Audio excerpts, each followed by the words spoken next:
नमस्कार दोस्तों, मैं मनीष कुमार शर्मा एक बार फिर से आप सभी का स्वागत करता हूं आपके प्यारे यूट्यूब चैनल नर्सिंग ज्ञान में। जैसा कि लास्ट टाइम हमने डिस्कस किया था, कम्युनिटी पे मैंने पोस्ट भी डाली थी कि क्या आरएमएल के लिए और मतलब जो राजस्थान सीएचओ उसके लिए आपको जीके की क्लासेज चाहिए। तो बहुत सारे स्टूडेंट्स के कमेंट आए कि यस सर, तो हम क्लास लेके आए हैं जो जीके की क्लासेज है। अदर सब्जेक्ट की क्लासेज भी हम लेके आएंगे जो कम्पिटिटिव एग्ज़ाम के अंदर बहुत हितकारी होती हैं। आपको बाकी सारी क्लासेस तो मिल जाएंगी, लेकिन ऐसी जो क्लासेज होती हैं वो कहीं पे भी नहीं मिल पाएंगी। तो ये मेरी एक छोटी सी कोशिश है कि मैं आप सभी को इस तरीके की क्लासेस भी प्रोवाइड करवा सकूं।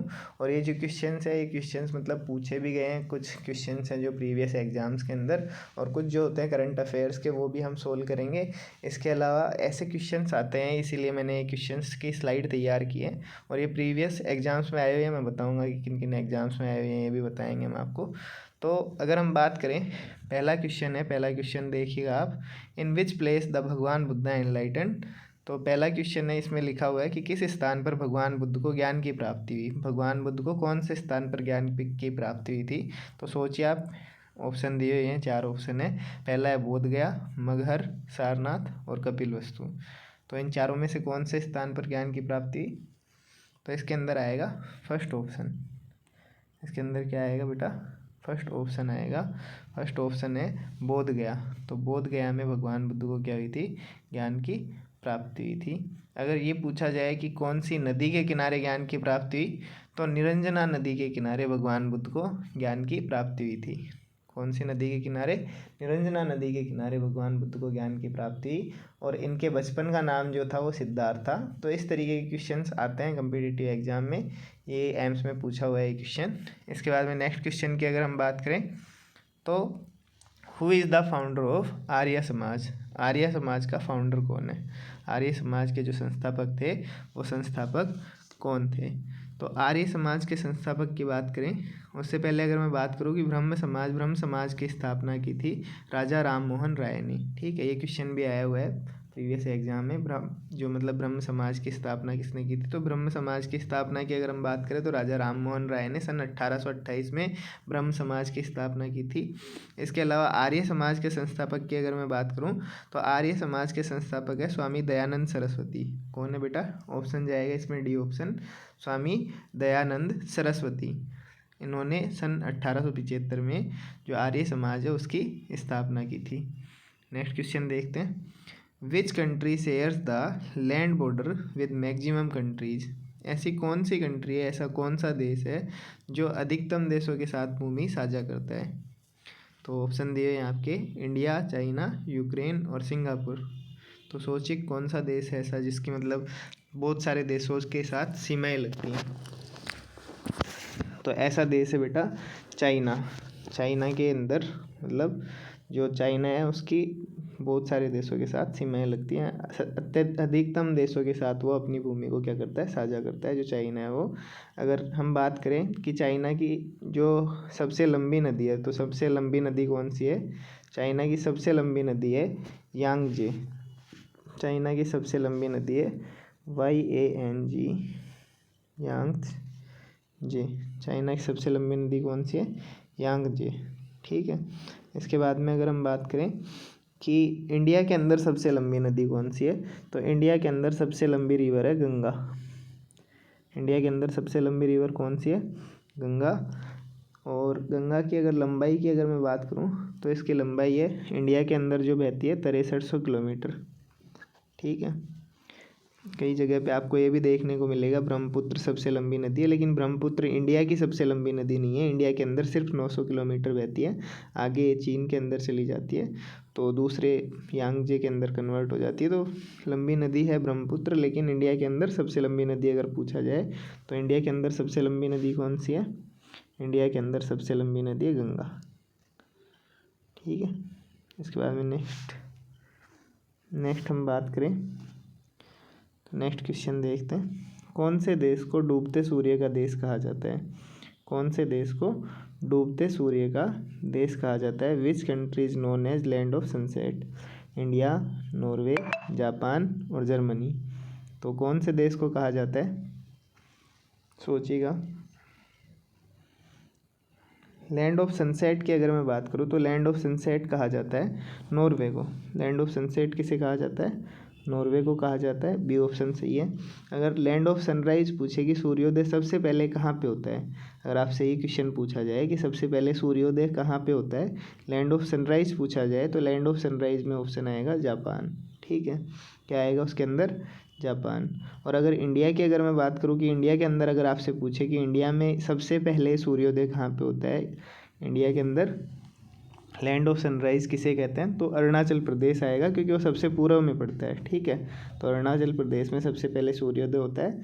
और किस स्टेट के अंदर सबसे लेट सूर्योदय होता है, सूर्यास्त होता है, मतलब जो सूर्यास्त होता है, लैंड ऑफ सनसेट किसे कहते हैं इंडिया के अंदर, अगर ये पूछा जाए तो उसके अंदर आएगा गुजरात। क्या आएगा बेटा? गुजरात। नेक्स्ट क्वेश्चन देखते हैं।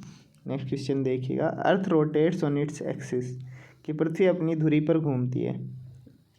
तो कैसे घूमती है पृथ्वी जो अपनी धुरी पर घूमती है? तो east to west, west to east, vertically और डायगोनल। तो देखिएगा इसके अंदर अगर आंसर की बात करें तो इसके अंदर आएगा west to east. West to east मतलब पश्चिम से पूर्व की तरफ घूमती है। जो पृथ्वी अपनी धुरी पर घूमती है तो पश्चिम से पूर्व की तरफ घूमती है। नेक्स्ट क्वेश्चन देखते हैं, in which year Amazon was established, किस ईयर में अमेजन की स्थापना की गई? कौन से साल में अमेजन की स्थापना की गई थी? 1994, 98, 2002 और 1988। 4 ऑप्शन दिए हैं आपके सामने। तो हम बात करें अमेजन की स्थापना की, तो अमेजन की स्थापना की गई थी बेटा 5 जुलाई 1994 को। कितनी तारीख को? 5 जुलाई 1994 को। और इसके जो हेड हैं वो है जेफ बेजोस। जो इसके डायरेक्टर हैं वो कौन है? जेफ बेजोस हैं। इसका जो अगर मैं जो हेड क्वार्टर की बात करूं अमेजन की, तो अमेजन का हेड क्वार्टर है वाशिंगटन के अंदर, यूनाइटेड स्टेट्स में। ठीक है, यूनाइटेड स्टेट्स के अंदर वाशिंगटन में इसका हेड क्वार्टर है। इन्होंने मतलब जो जेफ बेजोस हैं, इन्होंने इस कंपनी का पहले नाम रखा था Kadabra.com, लेकिन 3 महीने के बाद ही इन्होंने इसका नाम जो है वो चेंज करके सबसे लंबी नदी, दुनिया की जो सबसे लंबी नदी है अमेजन, ठीक है, दुनिया की सबसे लंबी नदी कौन सी है? अमेजन, उसके नाम पर रख दिया, क्योंकि ये दुनिया की सबसे बड़ी ऑनलाइन बुक सेलर जो कंपनी है वो खोलना चाहते थे। और आज जो अमेजन है वो बहुत बड़ी कंपनी है, जो मतलब सारे जो मटेरियल्स है ग्रोसरी से लेके मतलब सारी चीज़ों तक बेचती है। इन्होंने जब खोला था तब इन्होंने ये सोचा था कि सबसे बड़ी ऑनलाइन बुक सेलर कंपनी बनाएंगे। ठीक है, पहले Kadabra.com रखा था उसका नाम, उसके बाद में दुनिया की सबसे लंबी नदी के नाम पे रख दिया। 3 महीने बाद में ही क्या रख दिया? अमेजन। जेफ बेजोस इसके डायरेक्टर हैं और वाशिंगटन यूनाइटेड स्टेट्स के अंदर इसका क्या है, जो ऑफिस है, हेड क्वार्टर है, वाशिंगटन के अंदर है। नेक्स्ट क्वेश्चन देखते हैं बेटा, which one of the following plant is called doctor of home, कि इनमें से कौन से प्लांट को या पादप को घर का डॉक्टर कहा जाता है? तो ऑप्शन दिए हैं आपके, पीपल, नीम, गूजबेरी, आंवला और बनाना। तो इनके अंदर से किसको घर का डॉक्टर कहा जाता है बताइएगा, सोचिएगा ज़रा, दिमाग लगाइएगा। तो आप सभी यही सोच रहे होंगे कि सर नीम को कहा जाता होगा। नहीं, लेकिन बेटा ये ऑप्शन जो आप सोच रहे हैं वो गलत है। ये UPPSC 2021 के अंदर पूछा गया है ये क्वेश्चन। आंवले को हम घर का डॉक्टर कहते हैं। किसको कहा जाता है घर का डॉक्टर? आंवला को कहा जाता है। तो इसके अंदर ऑप्शन आएगा आंवला। आप नेट पे भी जाके सर्च कर सकते हैं, आंवले को क्या कहते हैं? घर का डॉक्टर कहते हैं। नेक्स्ट देखिएगा, blue revolution in India is related to, Bharat में नीली क्रांति किससे संबंधित है? भारत में बहुत सारी क्रांति आई थी, हरित क्रांति, नीली क्रांति। हरित क्रांति का जो संबंध है वह एग्रीकल्चर प्रोडक्शन से होता है। नीली क्रांति जो है, नीली क्रांति का संबंध किससे होता है? फिश प्रोडक्शन से या मछली उत्पादन से। नीली क्रांति का संबंध किससे है? फिश प्रोडक्शन या मछली उत्पादन से। ये क्वेश्चंस भी पूछा हुआ है पहले आपके जो प्रीवियस एग्जाम है UPPSC 2020 में पूछा गया था ये क्वेश्चन। इसके बाद में नेक्स्ट बात करते हैं, in which of the following sports of Tokyo Olympic 2020 Neeraj Chopra won the gold medal, निम्न में से कौन से टोक्यो ओलंपिक 2020 में गोल्ड मेडल जीता? जो नीरज चोपड़ा है, नीरज चोपड़ा ने कौन से ओलंपिक्स में गोल्ड मेडल जीता? जेवलिन थ्रो, बैडमिंटन, टेनिस और वेट लिफ्टिंग। तो ये तो सबको पता है, नीरज चोपड़ा तो मतलब फेमस हो गए थे इसकी वजह से। ये क्वेश्चन एम्स में भी पूछा हुआ है। तो जेवलिन थ्रो के अंदर किस में जीता था उन्होंने? जेवलिन थ्रो के अंदर नीरज चोपड़ा ने क्या जीता था? गोल्ड मेडल जीता था टोक्यो ओलंपिक्स 2020 के अंदर। Next, van was Jan Dhan योजना लॉन्च्ड इन इंडिया? भारत में जन धन योजना कब लॉन्च हुई? 28 अगस्त 2014, 28 जनवरी 2014, 28 दिसंबर 2014 और 28 जुलाई 2014। तो इसके अंदर आंसर आएगा बेटा 28 अगस्त 2014, option A. Option A is correct, 28 August 2014। Next question देखते हैं। Who among the following is one of the authors of the book poor economics? Poor economics जो बुक है, पुअर इकोनॉमिक्स बुक का जो मतलब ऑथर है, जो किसने लिखी पुअर इकोनॉमिक्स बुक? तो इसके अंदर ऑप्शन दिए हैं मृणाल पांडे, अभिजीत बनर्जी, सुदीप भट्टाचार्य और अमर्त्य सेन। ये क्वेश्चन NCL 2020 में पूछा हुआ है, ये जो क्वेश्चन की मैं बात कर रहा हूँ। तो अगर मैं बात करूँ तो इसके अंदर ऑप्शन आएगा Abhijit Banerjee, option B. Option B is correct. NCL 2020 में पूछा गया है क्वेश्चन। तो ऐसे क्वेश्चन रिपीट भी होते हैं, तो ध्यान रखिएगा कौन है? अभिजीत बनर्जी, जिन्होंने पुअर इकोनॉमिक बुक लिखी थी। इसके बाद में नेक्स्ट क्वेश्चन की बात करते हैं। नेक्स्ट क्वेश्चन है, who is presently the chief of army staff of India? Chief of army staff पूछा है, आर्मी स्टाफ का चीफ कौन है? ठीक है, sir Bipin Rawat, late general Anil Chauhan, Manoj Mukund Naravane और डॉक्टर R हरी सिंह। ठीक है, किसके बारे में पूछा है बेटा? कि आर्मी स्टाफ का चीफ कौन है।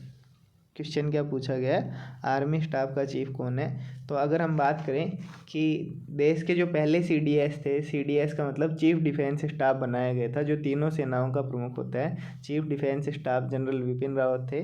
तो जो जनरल विपिन रावत थे, उनकी प्लेन क्रैश में अभी मौत हो गई थी, शहीद हो गए थे वो।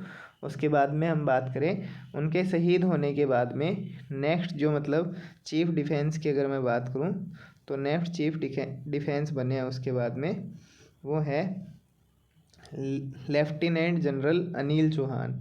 उसके बाद में CDS की बात कर रहे हैं बेटा, इस क्वेश्चन की मैं बात नहीं कर रहा। अभी इसमें पूछा आर्मी स्टाफ के डिफेंस पूछे हैं, तो आर्मी स्टाफ के चीफ पूछा है। हम बात कर रहे हैं CDS की चीफ डिफेंस ऑफ स्टाफ, जो तीनों सेनाओं का जो प्रमुख होता है, वो कौन है? अभी लेफ्टिनेंट जनरल अनिल चौहान। ठीक है, lieutenant general Anil Chauhan second CDS हैं, किनके बाद में? जनरल विपिन रावत के बाद में।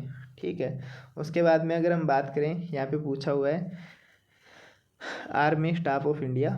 तो उससे पहले अगर हम बात करें तो एयरफोर्स के जो हैं वो VR चौधरी हैं, chief marshal VR Chaudhary air force के स्टाफ हैं, चीफ हैं, chief of air force staff in India. वो कौन है? Chief marshal VR Chaudhary. उसके बाद में नेवी डिफेंस की अगर मैं बात करूँ तो नेवी डिफेंस के चीफ हैं एडमिरल R हरी कुमार। R हरी कुमार जो आपका डी ऑप्शन है, R हरी कुमार, वो किसके स्टाफ के डिफेंस है? Chief of navy staff in India. Navy staff in India कौन है? R हरी कुमार। इसके अलावा अगर हम बात करें तो लेफ्टिनेंट जनरल अनिल चौहान, ये CDS है। बचे कौन? मनोज मुकुंद नरवाणे। तो मनोज मुकुंद नरवाणे जो है वो आर्मी स्टाफ के गए हैं चीफ है। चीफ ऑफ आर्मी स्टाफ कौन है अभी फ़िलहाल में? मनोज मुकुंद नरवाणे। तो इस ऑप्शन का राइट आंसर क्या होगा बेटा? मनोज मुकुंद नरवाणे, जो कि 30 अप्रैल 2022 से जो आर्मी चीफ हैं। ठीक है, और अगर हम बात करें एडमिरल R हरी कुमार, तो ये 30 नवंबर 2021 से 30 नवंबर 2021 से एडमिरल R हरी कुमार जो नेवी डिफेंस है उसके चीफ हैं। जो एडमिरल R हरी कुमार है, करमवीर सिंह जी के रिटायर होने के बाद में इनको पोस्टिंग दी गई थी 30 नवंबर 2021 से, मतलब ये उसको कमान को संभाले हुए हैं, जो नेवी डिफेंस की कमान है उसको संभाले हुए हैं। और एयरफोर्स के चीफ हैं चीफ मार्शल VR चौधरी।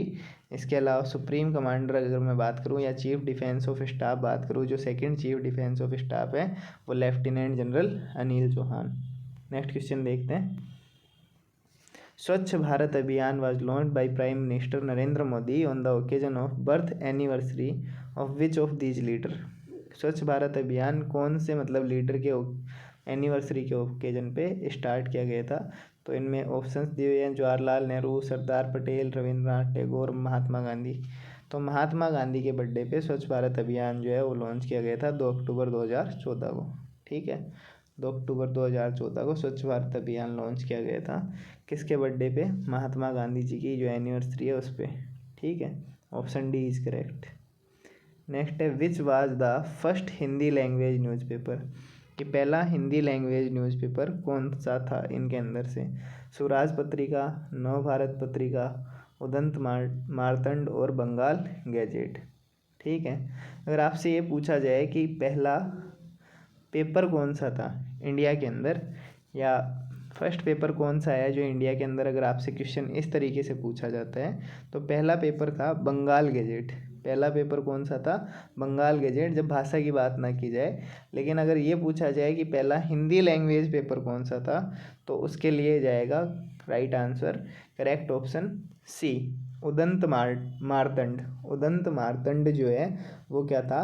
पहला हिंदी लैंग्वेज न्यूज़पेपर था। ये जो सारे क्वेश्चन है कहीं ना कहीं रिपीट हुए हुए हैं, कहीं ना कहीं पूछे हुए हैं। इसके बाद में हम मतलब जो अभी करंट अफेयर्स हैं उनकी भी जो क्लास है वो लेके आने वाले हैं थोड़े दिन में। तो अभी ये क्वेश्चन देखिएगा, लास्ट क्वेश्चन है इसके बाद में। Tulsidas has written Ramcharitmanas in which Hindi script. Tulsidas द्वारा रामचरितमानस को कौन सी लिपि में लिखा गया है, मतलब कौन सी लिपि में लिखी गई है रामचरितमानस जो तुलसीदास द्वारा रचित है, तो वो कौन सी लिपि में लिखी गई है? सूर्यमुखी, अवधी, खड़ी बोली, देवनागरी लिपि। 4 ऑप्शन है आपके पास, कौन सी लिपि में लिखी गई है सोचिएगा, बताइएगा। तो अगर हम बात करें तो रामायण की रचना महर्षि वाल्मीकि ने की थी। रामचरितमानस जो हमारे हिंदू धर्म का पवित्र ग्रंथ है उसकी रचना किसने की थी? तुलसीदास जी ने। और ये जो लिपि है किस लिपि के अंदर लिखी गई है? तो ये अवधी लिपि के अंदर लिखी गई है। Option B is correct answer, Awadhi लिपि के अंदर लिखी गई है। इसी के साथ आज की क्लास समाप्त होती है। मैं आप सभी का बहुत बहुत हार्दिक स्वागत करता हूँ हमारे यूट्यूब चैनल नर्सिंग ज्ञान में, और मैं आगे ऐसी ही क्लासेस लेके आता रहूँगा। तो आप वेल अपडेटेड रहें, चैनल को सब्सक्राइब कर लें, बेल आइकन को प्रेस कर लें, और मतलब ज़्यादा से ज़्यादा क्लासेस को शेयर करें ताकि जो लोग हैं उनको हेल्प मिल सके कि वो क्लासेस देख सकें। और ऐसे ही क्लासेस लेके आते रहेंगे हम, आगे भी आपकी हेल्प करते रहेंगे। हर वैकेंसी से रिलेटेड न्यूज़ भी हम अपडेट करवाते रहते हैं, कुछ अलग करने की कोशिश करते हैं बाकी सभी चैनल सेट के। और जो इन्फॉर्मेशन होती है करेक्टिव इन्फॉर्मेशन देने की कोशिश करते हैं, फेक न्यूज़ नहीं डालते हैं हम। तो मैं यही कहूँगा कि चैनल को प्रमोट करने में हेल्प करें, सब्सक्राइब करें और करवाएं। धन्यवाद, थैंक यू।